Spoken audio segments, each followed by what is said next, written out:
Cylinder டிமாண்டுனால நிறைய ஹோட்டல்லாம் close பண்றாங்க அப்படின்னு சொல்லி நியூஸ் வந்துகிட்டு இருக்கு.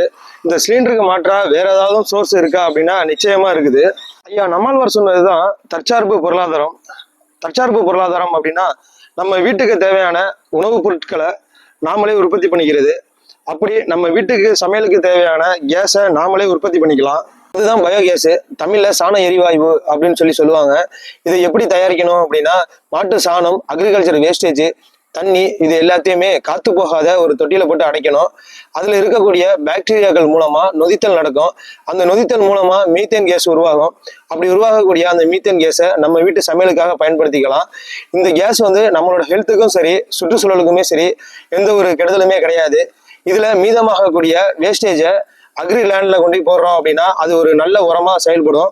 வில்லேஜ்ல இட வசதி இருக்கிறவங்க செய்ய முடியும். ஆனா சிட்டில இருக்கக்கூடியவங்க நாங்க எப்படி செய்யறது அப்படின்னு நீங்க நினைக்கிறது எனக்கு நல்லாவே கேக்குது.